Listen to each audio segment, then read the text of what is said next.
I wish I had not waited 14 years. Somebody said if you want to lose something, lose money. You can get that back. 8 out of 10 millionaires have been financially bankrupt. Walt Disney filed bankruptcy 7 times and had 2 nervous breakdowns. But don't lose time. There were 14 years I sat on the sideline.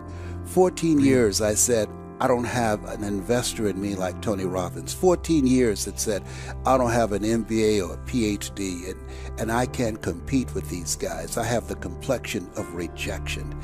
14 years I silenced myself. Wow. And so I regret that, because there are some people that maybe if they'd heard my voice, they would not have turned to drugs. If they'd heard my voice, their lives would have taken a different direction. And I can't get those 14 years back. That haunts me, and I think that drives me when I speak with such energy. I'm trying to make up for that time, but I can't. A time of great uncertainty and a time of change that's taking place around the world, and a time when people are feeling a great deal of anxiety and fear and reservations about the future, at a time when people are going to work and don't know whether or not they will have a job when they get off, and not necessarily because of their performance, but because of what's happening in the economy. At a time when there are challenges, more so than ever before, in personal relationships. When we look at what's happening on the crime level and what's happening with our youth, that many times I'm sure that we've all taken time just to stop and reflect. Many times when we hear what's happening in the news or read the newspapers, where's all of this leading to? What's going on here? And so I think that now more than ever, we must begin to look at what are the things that we can do that would put us on some firm footing in life, that will enable us to do some things and use some powers that we have, that many of us go through life never ever discovering that we have those things going for us. And part of that, I believe, is knowing what it is your life worth. What is it that gives your life a sense of meaning and purpose? Because once you find that, it puts you in your power place. See, if you know what your life work is, I encourage you to start working on it. If you can't do it all at one time, do just a little bit of it. And if you don't know what it is that you showed up to do, if you don't know why you're here, I encourage you to find out what your purpose is here. What is the meaning of your life? What will be different? Have you ever asked yourself that question? I've done that. I remember coming from a friend of mine's funeral, and I was reflecting on how much time I had left. And I went for a walk in a park thinking about this guy whose life was so promising. And I mean, he wasn't an old guy. He was quite young, in fact. And I thought about all of the things that he said he was going to do, and he never got a chance to do those things. And I started thinking about my own life and how much time I had left to do the things that I would like to do. And at that time, I wasn't sure what my life purpose was, what my life's work was. I wasn't sure about it at that time. And I thought about it quite a lot. I had some idea, but I wasn't convinced. That I don't think I felt worthy. I didn't believe that it could be me to do this kind of work that I'm doing right now. And I say to you that if you begin to take a conscious effort to find out what it is that you're supposed to do, I say that it can literally save your life. I said that it can literally save your life. I was telling a group of people of a study that was conducted. Dr. Larry Darcy, who wrote a book called Recovering the Soul, he said, human beings are the only living species that has achieved the dubious distinction of dying or having a stroke or a heart attack on a certain day. If you ask most people, what would you say the primary cause of why people will have a heart attack or stroke? Many people will say, well, because they smoke cigarettes, or because of high cholesterol, or because of stress, or because of obesity, and all of those things are contributing factors. But ladies and gentlemen, more heart attacks take place in this country on Monday morning between 8 and 9 a.m. That's when the majority of people who have their first heart attacks have them. 85% of the American public, according to recent studies, are going to jobs that they hate, working on jobs that do not challenge them. They get sick thinking about going. Migraine headaches. After the Sunday afternoon football game or 60 minutes, the anxiety began to build. And come Monday morning, they drop dead of a broken heart. Some of you ought to think about not going to work on Monday.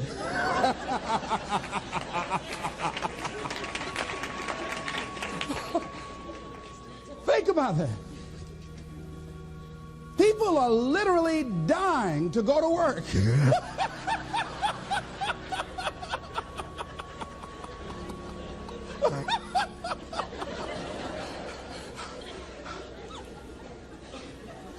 Because, see, when you go to a job and you already know how far you can go, you can already see that proverbial glass ceiling. It's like going to a movie when you've gone in the middle of the movie. And you've seen the end, and you sit there for it to start all over again, but something is missing. You know what the outcome is going to be. You can't get excited about going through that movie all over again. Am I correct? See, when you're going someplace and you already know how much you're going to make, you already know how far you can go, you're in a dead-end position. It erodes your self-esteem. It lowers your sense of yourself. It creates an inner turmoil. It creates an emptiness in you. So I say that your life is worth finding what it is that you're supposed to do.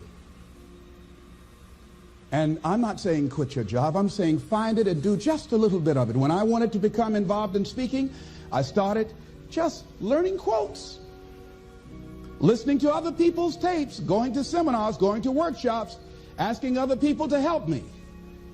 Just start working at it just a little bit, but do find out what your work is and hold on to it and don't let your dream go. Don't let it go. See, and here's something else I want you to begin to look at. Why is it that most people don't pursue their dreams or don't do better than what they're doing if they're capable of doing it? I think that many of us don't go the next step because we don't know what to do yet. And I say that the reason that we don't even explore the possibility of what to do is because subconsciously we don't believe that it can happen for us, and we don't believe that we deserve it. So here's what I'm suggesting. How much time do you spend working on you? How much time do you spend every day working on your dream? In the last 90 days, how many books have you read? In the last year, what new skill or knowledge have you acquired? What kind of investment have you made in you? So I'm saying that as you begin to look at where you want to go, if you want to make it today, and things are changing so fast you have to literally run to stand still, I'm saying that you've got to make some conscious effort to begin to work to develop you. Here's something else. Most people are not living their dreams because of fear, ladies and gentlemen. I was in Columbus, Ohio yesterday speaking for a particular Ohio department. A young lady named Karen who greeted me, who organized the event. Very talented, very skillful. And she was talking about she wanted to become involved in the consulting business. I said, why aren't you doing it? I said, you have the abilities. I said, you're not here because they like you. You're here because you're doing the job. You're making things happen. And she came up with all kind of ideas, but finally she said, I guess I can't see myself doing it.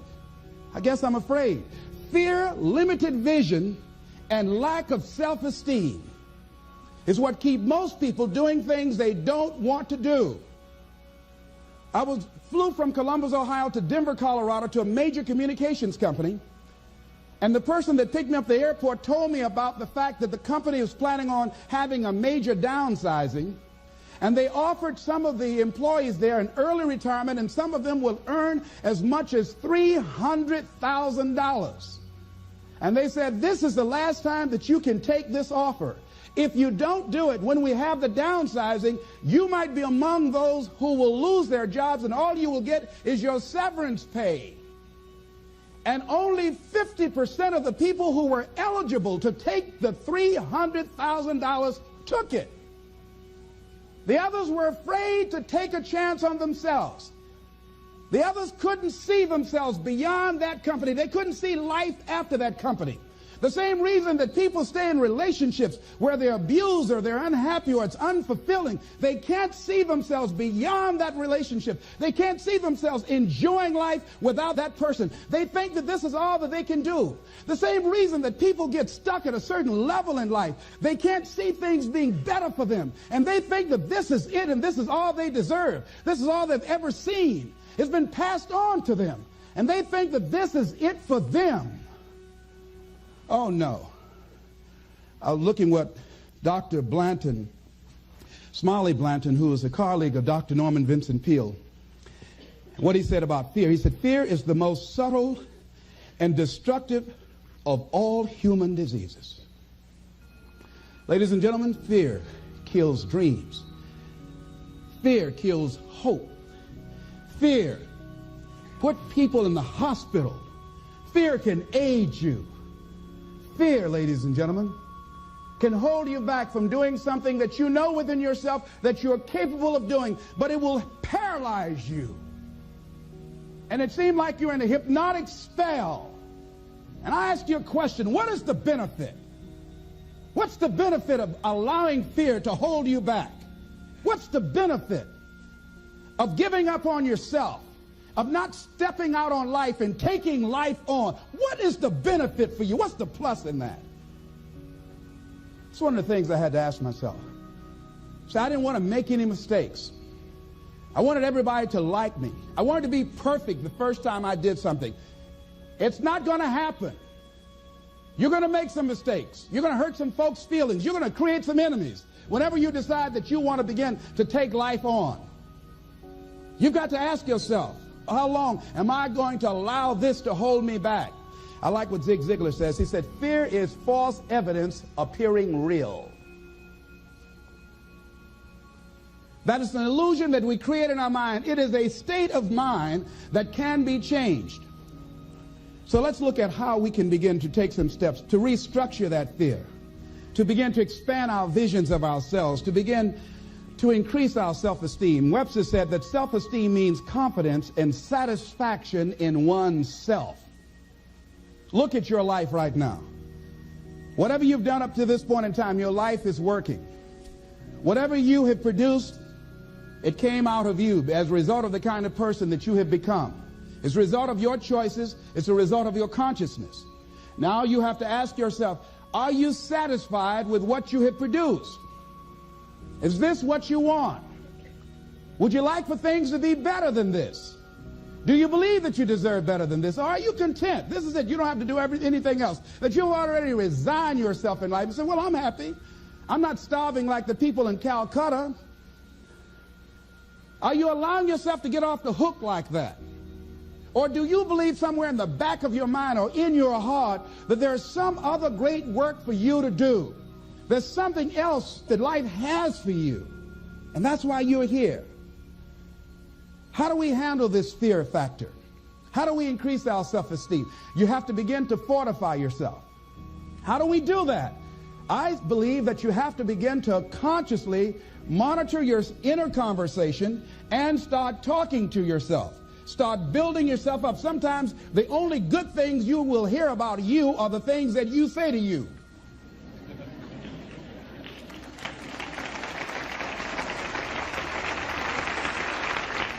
Young lady that was in the audience this afternoon said to me, I told myself yesterday for the first time, I'm proud of me. And she said, I felt good about that. So I'm saying learn to be your own booster. Start building yourself up. Start encouraging yourself. Start saying, I can do this. I can make this happen. When I started thinking about becoming a speaker, I said, yes, I can do this. I can make this happen. When I start trying to convince myself I can be a businessman after flopping and failing and losing thousands of dollars and feeling stupid and dumb and having people take advantage of me because of what I didn't know, I had to talk to myself because people were saying to me that I was dumb. And somewhere in the back of my mind, I was saying, you're right. Look at what I've done. I had to say, no, Les. Hey, come on, man. Get yourself together. You can handle this. You just haven't figured it out yet. It's all right. This is your training period. This is the tuition you have to pay for what you don't know. You can do this. Other people have done it. It doesn't take an Einstein. Get you some people that can teach you some stuff that you don't know. Get you some people that have done it successfully and learn from them. Take some seminars, workshops, read some books on how to manage a business. Change the way you see yourself and begin to tend to the personal details. Understand that nobody's going to take care of your business better than you.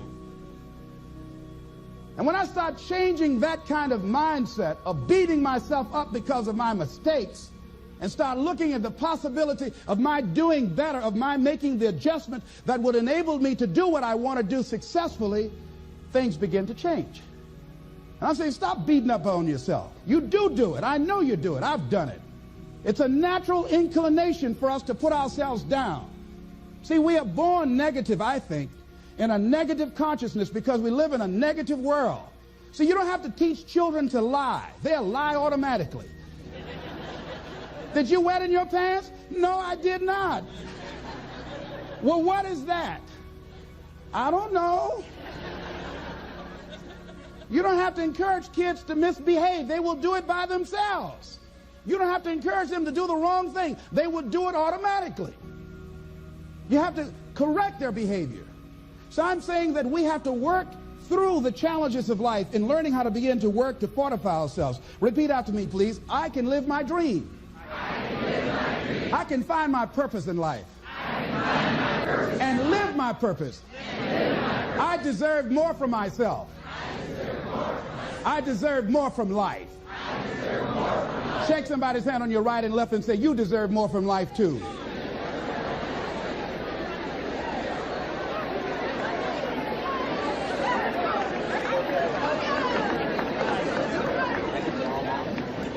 Here's some other things, ladies and gentlemen. Begin to guard your mind against negative programming, like turn off the television. Don't watch the news. Don't watch it. I think that more people have a sense of hopelessness and anxiety about life. If you look at the news, you cannot feel good looking at the news. You'll be scared to death. You're scared to go to sleep. I mean, it turns your power down. You've got to be conscious of that. Don't pick up the newspaper and read it. No. Just try this. Just experiment with yourself. Now, if your job depends upon you knowing certain things, let somebody tell you just about those things. But start filtering the stuff you allow to come in your mind. You know that song you used to say, don't let nobody bring you no bad news. I tell my staff, look here, don't tell me any bad news while I'm on the road. Let me handle it tomorrow. I don't like anybody to tell me any bad news at night before I go to sleep. I can't do anything about it anyhow. Why let me go to sleep with that on my consciousness? No, and my staff, they know that. So they let it wait till tomorrow. And I have a period of time. Tell me bad news between 10 o'clock and 12 noon. After I prayed and meditated and read my books, I'm fortified, I'm ready to handle it. I deal with them and I'm out of there and I'm going on to something else. So you've got to guard the kinds of things that you put in your mind. See, if you don't program your mind will be programmed because human beings are goal-oriented. That's why we die of broken hearts early. That's why we're running through life to early graves. We're going through life, ladies and gentlemen, and I think that Henry David Thoreau said that most men live in quiet desperation. Most of us go through life running scared. Larry DeAndre, who I think is going to be one of the greatest motivational speakers around today, told me a story, a true story of a friend of his that every day when he came home from school, when he would get to a certain block in his neighborhood, there was a neighborhood dog that would chase him. And that dog would start after him barking. Boy, he would run, just running from that dog every day. Finally, he just got tired of that dog chasing him every day. He said, this dog come around here today, I'm going to take a brick or something and bust him in the head.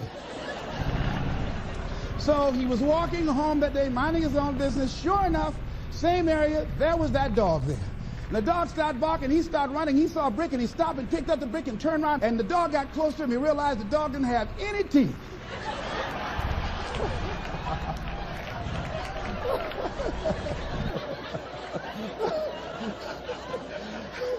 He said he put the brick down and said, "Get on out my way." And ladies and gentlemen, all our lives, many of us go through life running from things that ain't got no teeth to do us any harm.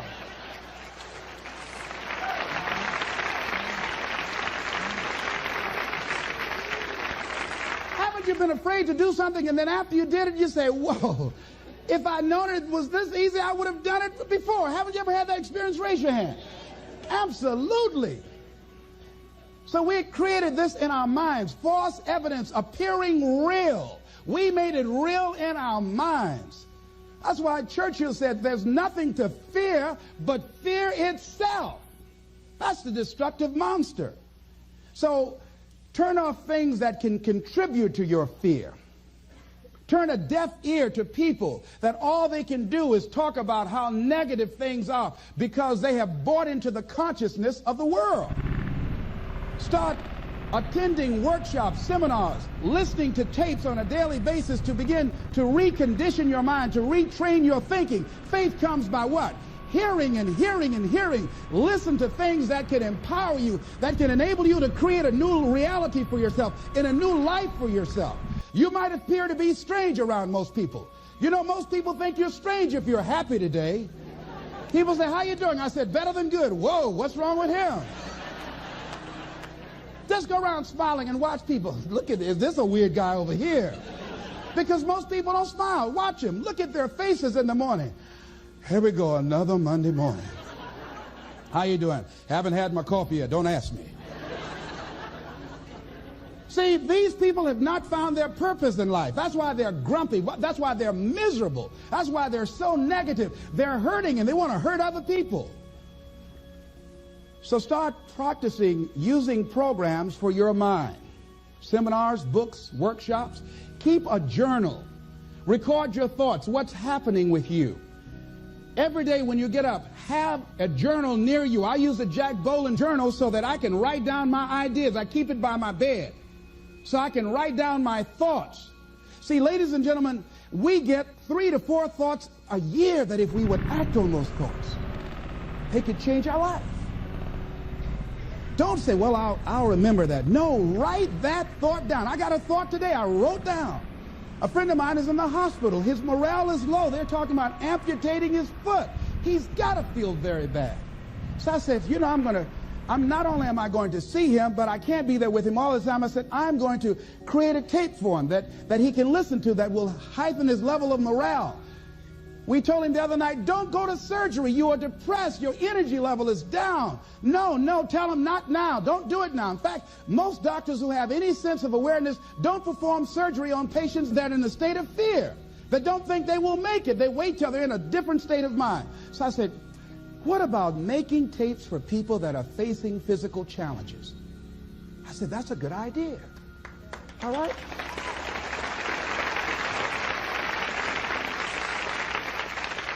See, there are ideas that can come to you out of things that appear to be negative. I have a friend out of Chicago, just met him. He was 23 years old. And this guy, he went financially bankrupt 2 years ago, ruined his credit. Guess what he decided to do?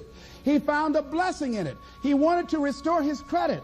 It was very challenging, very difficult. And he realized that a lot of other people during these particular times are ruining their credit. So now he started a credit repair business. Last year he earned over $100,000 helping people to restore their credit. I met a young lady who attends this church, that she was at her father's funeral and she was putting flowers on her father's grave, and she looked around and saw the other grave sites. They did not look well groomed and they were not attended to on a regular basis. She started a grave site maintenance business. Out of that tragedy, something positive has come out of it. And now she's earning more money doing that than on her present job. What idea are you sitting on? Write your ideas down. And then, once you get that idea, take the leap. Hello? Take the leap. See, a lot of people get the ideas and just walk around with them. Have you ever had an idea and all of a sudden you looked around and somebody had that idea and gone with it? Think you're going to be going with my hospital idea. Forget that, buddy. We will be out there together, Jack. Take the leap. See, it's out here in the universe. If you don't take the plunge, I guarantee you, somebody else will. Take the plunge. Go into action. And ladies and gentlemen, you will be surprised at how things will come together. You'll be surprised. Now, you're going to have some difficult challenges. I can tell you that now. Be aware of that. Things are not going to work out exactly right. For a time they will, sometimes. And that's when life is just playing a game with you. I want you to feel good and relax. And then after a while, say, okay, the honeymoon's over now. And then life will come over there and slap you side the head.